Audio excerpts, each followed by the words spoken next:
Marami ang nahaharap sa parehong kapalaran, nagsusumikap sa kanilang buong buhay, ngunit sa bandang huli ay mauuwi sa banig ng karamdaman. Sa kasamaang palad, sa ospital, 3 bagay ang tiyak na magpapalugmok sa'yo. Una, meron kang malubhang sakit. Pangalawa, gayon paman, susubukan natin ang ating makakaya upang pagalingin ito. Pangatlo, ngunit dapat mong malaman, ang paggamot ay magastos. Karagdagan pang pasakit ang mga pahayag mula sa pagkakautangan mo. Nauunawaan namin ang iyong sitwasyon, ngunit ang mga patakaran ay patakaran. Kung hindi ka maaaring magbayad, lalaki ang interes at malulubog ka sa utang.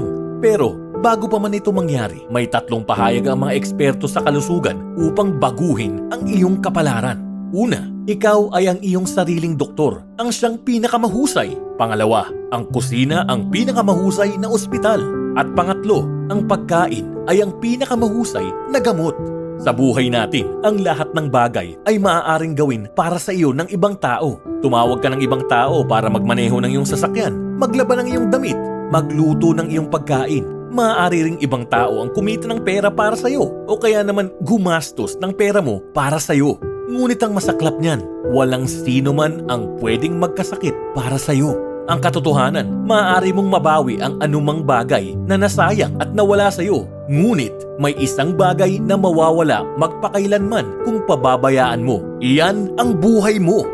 Ang isa sa pinakamayamang tao sa Asia, si Jack Ma, ay minsan nagsalita tungkol sa isang anekdota na kung maglalagay ka ng saging at limpak-limpak na salapi sa harap ng isang unggoy, pipiliin ito ang saging sapagkat hindi nito alam na ang pera ay maaaring bumili ng maraming saging. Ang katotohanan, kapag inilagay natin ang kayamanan at kalusugan sa harap ng mga tao, nakakagulat, maraming pumipili ng kayamanan.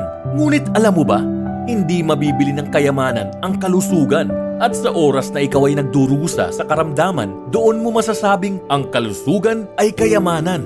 Ang kayamanan sa kalusugan ay iyong mahalagang pag-aari. Ngunit ang kayamanan na walang kalusugan ay isang pamana. Kadalasan, nauubos ang yamang naipon dahil sa sakit. Ngunit sa bandang huli, hindi pa rin sila maaaring bumili ng kalusugan. Ang mas nakakalungkot, iiwanan nilang isang napakalaking bundok ng utang sa oras ng kamatayan na papasanin ng kanilang mga mahal sa buhay. Ito ba ang gusto mong maging kapalaran?